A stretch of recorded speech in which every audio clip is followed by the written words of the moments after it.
Hello guys, welcome to my YouTube channel Bhartendu Maurya.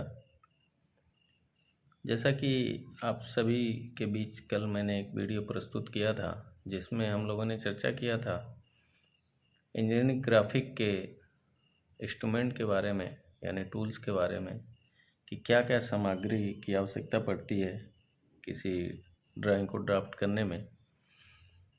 और उसी के अंतर्गत आने वाले एक टूल के बारे में आज हम चर्चा करेंगे और उसको चलाने की प्रैक्टिस भी कराएंगे और बताने का प्रयास करेंगे कि कैसे इसको हम इस्तेमाल कर सकते हैं और बहुत इजी तरीके से आपको समझने में आसानी भी होगा और करने में भी, यूज करने में भी आसानी होगा। तो पहले तो हम बात करेंगे कि ये सेट स्क्वायर, जो आप इसके नाम से भी अवगत हैं और इससे भी अवगत हैं। तो दो तरीके से हम ड्राइंग को ड्राफ्ट करते हैं, एक मिनी ड्राफ्टर से और दूसरा सेट स्क्वायर से। तो जो सेट स्क्वायर हम लोग यूज़ करें, आज हम लोग सेट स्क्वायर पर चर्चा करेंगे और सेट स्क्वायर के बारे में जानेंगे कि जो है इस सेट स्क्वायर कितने प्रकार के होते हैं, ये किस मटेरियल का बना होता है और ये हम कहाँ कहाँ किन किन लाइनों के लिए यूज़ कर सकते हैं। तो पहले हम बात करेंगे टाइप्स ऑफ सेट स्क्वायर की। तो दो टाइप्स के सेट स्क्वायर हैं, देख सकते हैं कि एक है जिसमें हम एक सिरे से 30 एंगल, ये जो सिरा है 30 एंगल, इसका शेप अलग है, इसका डिजाइन अलग है।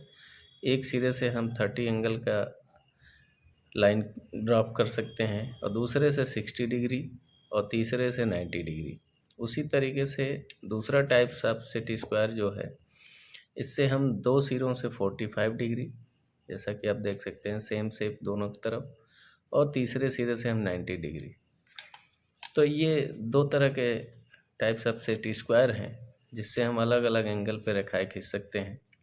अब बात आती है मटेरियल की। तो मटेरियल में हम बात करेंगे कि सेट स्क्वायर किस किस मटेरियल का बना होता है। तो पहला जो सेट स्क्वायर होता है वो वुडन का बना होता है और दूसरा जो टाइप्स हम लोग यूज कर रहे हैं ये हमारा जो है सेल्यूलॉइड प्लास्टिक का बना होता है और इसको हम लोग अभी इस्तेमाल करके भी देखेंगे। इस सेट स्क्वायर से हम लोग कार्य करके भी देखेंगे। तो इससे पहले हम जान लें कि किन किन लाइनों के लिए हम यूज कर सकते हैं इसको। तो यूज ऑफ सेट स्क्वायर की बात करेंगे तो सेट स्क्वायर को यूज करने के लिए हम किन किन लाइनों के लिए इस्तेमाल कर सकते हैं। तो इस सेट स्क्वायर से हम वर्टिकल लाइन, दूसरा हॉरिजॉन्टल लाइन, तीसरा पैरेलल लाइन और चौथा हम किसी भी एंगल में लाइनें खींच सकते हैं। तो आइए हम लोग जो है थोड़ा सा प्रयास करते हैं इससे कुछ लाइनों को खींचकर और कोई आकृति ड्राप कर। तो हम लोग एक क्यूब बनाते हैं। तो पहले हम आइसोमेट्रिक ड्राइंग जब भी ड्राप करते हैं तो ये प्रक्रिया हर ड्राइंग में हमको करनी होती है। और एक हम पहले बॉक्स या क्यूब बनाते हैं और फिर जाके तो हम शुरू करते हैं। तो देखते हैं कैसे इसको यूज किया जाता है। तो पहले हम एक समानांतर रेखा खींचेंगे, उसके बाद एक सेंटर पॉइंट ले लेंगे, कहीं भी ले सकते हैं सेंटर पॉइंट बीचों बीच रेखा के, और इस सेट को थोड़ा सा सेट की सहायता से नीचे खिसकाते हुए और सेंटर पॉइंट जो हमने लिया था, लगाया था, वहाँ से एक लंबवत रेखा खींच लेंगे, सीधी रेखा ऊपर को। और फिर हम क्या करेंगे, सेंटर पॉइंट पे हम 30 डिग्री वाला एंगल वाला सिरा जो है फिट करेंगे और एक 30 एंगल पे रेखा खींच देंगे। फिर सेट स्क्वायर को दूसरी तरफ पलटते हुए फिर हम सेट पे सेट करेंगे और बीच सेंटर पॉइंट से हम एक 30 डिग्री की रेखा एल साइड में खींच देंगे। ये चार रेखाएं हमको किसी भी आइसोमेट्रिक ड्राइंग को ड्राफ्ट करने से पहले खींचनी है।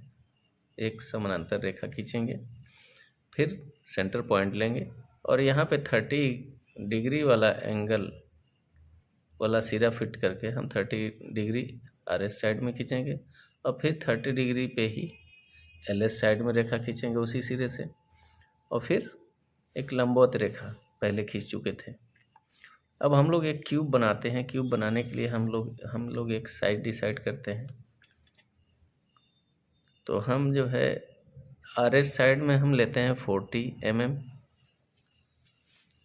LS साइड में लेते हैं 40 mm और हाइट लेते हैं 30 mm। अब हम लोग देखते हैं कितना शॉर्ट टर्म में जो है हम लोग इसको ड्राफ्ट कर सकते हैं। जो पॉइंट RS साइड, जैसा कि हम लोगों ने एक RS साइड में एक लंबवत रेखा खींचा, उसके बाद से हम सेट को थोड़ा सा पीछे लेंगे और जो हम लोगों ने हाइट लिया था उस पॉइंट से हम 30 डिग्री पे एक रेखा खींच लेंगे। उसके बाद फिर हम सेट को सेट करेंगे LS साइड में, और जो इधर हम पॉइंट लगाए थे इससे एक लंबवत रेखा खींचेंगे और फिर सेट को पलटते हुए हम हाइट वाले पॉइंट से एक 30 डिग्री पर रेखा खींच देंगे। और फिर जो हमारी RS साइड में ऊपर जाके क्रॉस कर रही है लाइट, जो पॉइंट बन रहा है वहाँ से एक 30 डिग्री की रेखा खींच देंगे। और फिर LS साइड में जो हमारा क्रॉस पॉइंट बन रहा है वहाँ से हम एक 30 डिग्री की रेखा खींचेंगे। अब ये देखेंगे कि हमारा क्यूब बन के तैयार हो गया। अब सारी जो एक्स्ट्रा लाइनें हैं वो हम इरेज कर देंगे।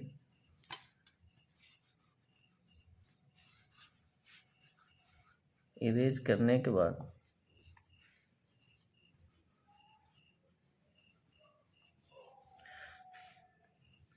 अब आपको इसी क्यूब पे हम एक लाइन यूज करना सिखाते हैं।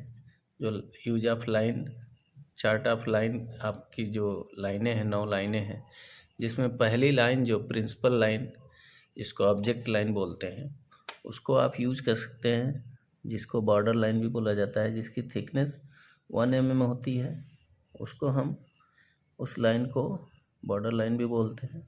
तो हम इसको उस लाइन का यूज कर रहे हैं बाहरी आउटर लाइनों पे।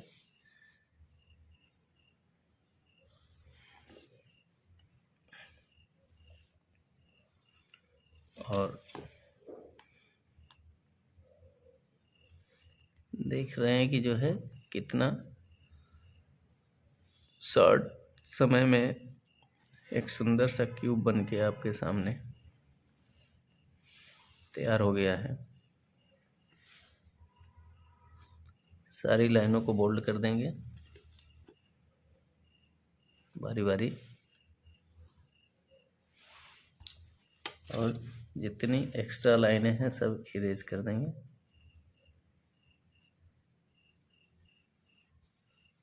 तो आप देख सकते हैं कि कितना सुंदर सा एक क्यूब बन के तैयार है। इसका नॉमिनेशन भी आप कर सकते हैं और इसको एलिवेशन, साइड व्यू और प्लान से भी दर्शा सकते हैं। टॉप व्यू या प्लान, एलिवेशन या फ्रंट व्यू और LS साइड व्यू। और यही इधर आ जाएगा तो RS साइड व्यू हो जाएगा, इधर एलिवेशन चला जाता है। तो ऐसे आप रोज़ इस टूल का इस्तेमाल करें, इससे प्रैक्टिस करें और छोटे छोटे अदर साइज़ के क्यूब्स बनाएं, और देखेंगे कि धीरे धीरे आपके हाथ में वो स्किल डेवलप हो जाएगा। और धीरे धीरे इस सेट की सहायता से आप इंजीनियरिंग ग्राफिक में कैसी हुई ग्राफ को जो है आप ड्राफ्ट कर सकते हैं और बना सकते हैं। और कोई भी आपको जो है जानकारी हासिल करनी है तो आप कमेंट बॉक्स में लिख सकते हैं और कोई भी आइडिया दे सकते हैं, और कोई त्रुटि हो तो भी बता सकते हैं। तो आगे उसको जो है सुधारने का प्रयास किया जाएगा और आपके रिक्वायरमेंट के अनुसार जो है आपके सामने वीडियो प्रस्तुत की जाएगी। तो बहुत बहुत धन्यवाद आप सभी का। नमस्कार।